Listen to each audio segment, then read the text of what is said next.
Online class में हम इस समय आप लोगों को 10वां पाठः लोकमान्य तिलकः पढ़ा रहे हैं संस्कृत गद्य भारती का। तो इसका 2 भाग हम पढ़ा चुके हैं। आज तीसरा भाग आप लोग स्क्रीन पर देखिए और आप अपनी पुस्तक में पेज नंबर 37 पर भी देख सकते हैं। तो इसको देखिए। अस्य बाल्यकालः अति कष्टेन व्यतीतः। अस्य बाल्यकालः माने इनका बचपन का समय या बाल्यकाल अति कष्टेन व्यतीतः अत्यधिक कष्ट के साथ बीता। यानी बाल गंगाधर तिलक का बचपन का समय अत्यधिक कष्ट के साथ बीता। यदा सा 10 वर्ष देशीयः अभूत। यदा माने जब, सा माने वह, 10 वर्ष देशीयः अभूत 10 वर्ष के ही हुए थे। तदा तस्य जननी परलोकम गता। तदा माने तब, तस्य जननी माने उनकी माता, परलोकम गता मृत्यु को प्राप्त हो गई। यानी उनकी माता की मृत्यु हो गई। और मृत्यु तब हुई जब ये केवल 10 वर्ष के थे। तो यदा सा 10 वर्ष देशीय अभूत, जब वो 10 वर्ष के ही हुए थे। तदा तस्य जननी परलोकम गता, तब उनकी माता परलोक सिधार गई। यानी इनकी माता की मृत्यु हो गई। षोडश वर्ष देशीयः यदा 10वीं कक्षायाम अधीतेश में तदा पितृहीनो जातोयम शिशुः। षोडश वर्ष देशीय, षोडश माने 16 वर्षीय, यदा माने जब यह बालक 10वीं कक्षा में अधीते 10वीं कक्षा में पढ़ रहा था। तदा माने तब, पितृहीनः जातः अयम शिशु, तब ये शिशु पिता से भी हीन हो गए। यानी जब ये 10 वर्ष के थे तब इनकी माता मर गई, और जब ये 16 वर्ष के थे और 10वीं कक्षा में पढ़ रहे थे तब इनके पिताजी भी मर गए। तो षोडश वर्ष देशीय यदा 10वीं कक्षा में अधीते, 16 वर्षीय जब यह 10वीं कक्षा में पढ़ते थे। तदा पितृहीनो जातोयम शिशु, तब पिता से हीन यह शिशु हो गया। एवं नाना बाधा बाधितोपि सोध्ययनम नात्यजत। एवं मन इस प्रकार नाना बाधा बाधिता भी, अनेक प्रकार की बाधाओं से बाधित होने पर भी सह अध्ययनम नात्यजत, वह अध्ययन को नहीं छोड़ा या उन्होंने पढ़ाई को नहीं छोड़ा। विपद्वायु कदापि तस्य धैर्यं चालयितुं न ससाग। विपद्वायु, विपत्ति की आयु यानी विपत्ति की वायु, यानी विपत्ति की हवा, कदापि माने कभी भी, तस्य धैर्यम उनके धैर्य को, न चालयितुं ससाक कभी भी हिला न सकी। यानी विपत्ति, इतनी विपत्तियाँ आई लेकिन विपत्ति की हवा उनके धैर्य को कभी भी हिला न सकी। और अस्मिन्नेव वर्षे तेन प्रवेशिका परीक्षा समुत्तीर्ण। अस्मिन्नेव वर्षे, इसी ही वर्ष, तेन माने उन्होंने, प्रवेशिका परीक्षा समुत्तीर्ण, प्रवेशिका नाम की परीक्षा को उत्तीर्ण किया। इत्थम अस्य जीवनम प्रारंभाद एव संघर्षमयम अभूत। इत्थम माने इस प्रकार, अस्य जीवनम माने इनका जीवन, प्रारंभात एव माने प्रारंभ से ही, संघर्षमयम अभूत संघर्षमय हुआ या संघर्षमय था। इस प्रकार इनका जीवन प्रारंभ से ही संघर्षमय था। अब अगला देखिए वाक्य। बाल्यकालाद एव अयम पठने कुशाग्र बुद्धि है, स्वकक्षायां च सर्वतः अग्रणी आसीत।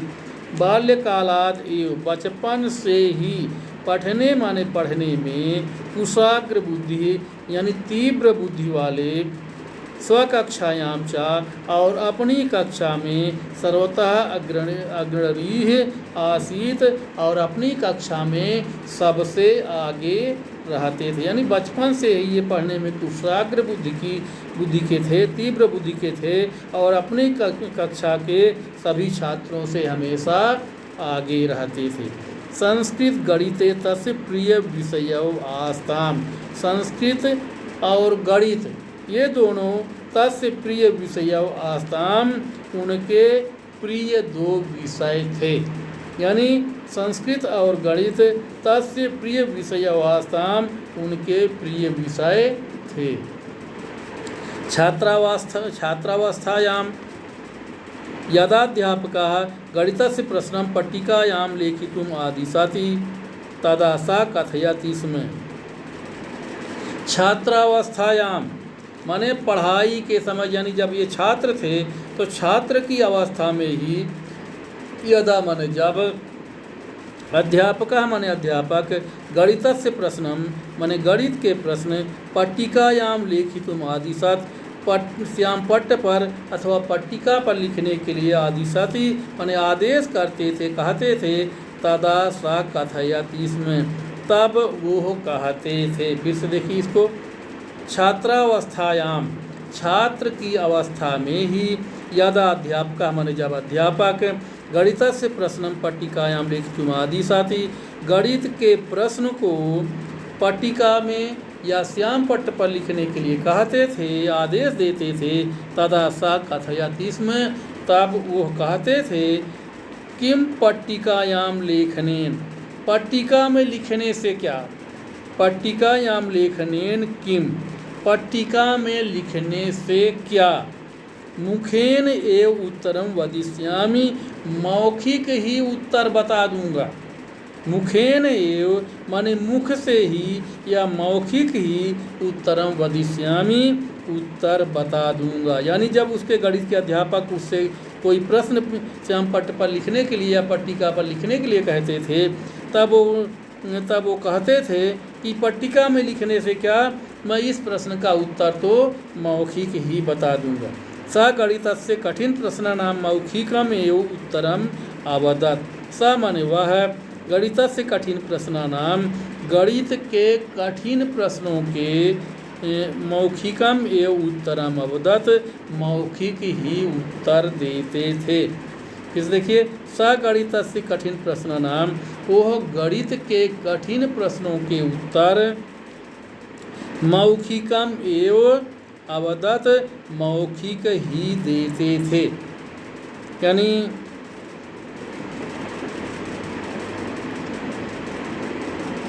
सगणितस्य कठिन प्रश्नानां मौखिकम एव उत्तरम अवदत्, वह गणित के कठिन प्रश्नों का उत्तर मौखिक ही देते थे।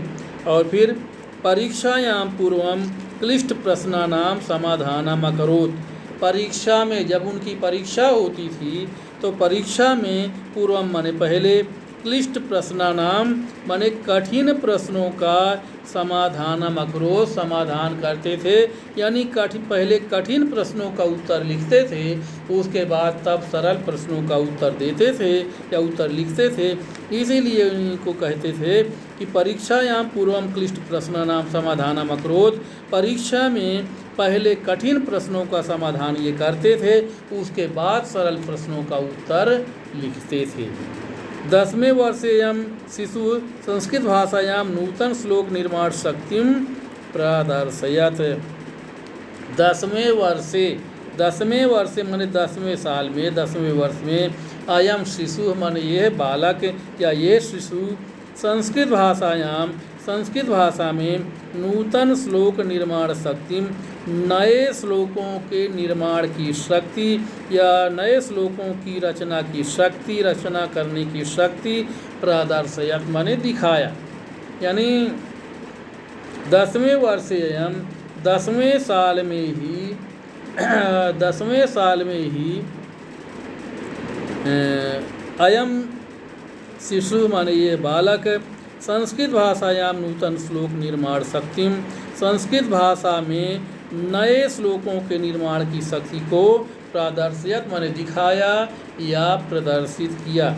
यानी जब ये 10 वर्ष के थे तभी ही इन्होंने संस्कृत भाषा में नए श्लोकों को निर्माण की शक्ति को प्रदर्शित किया या निर्माण की शक्ति को दिखाया।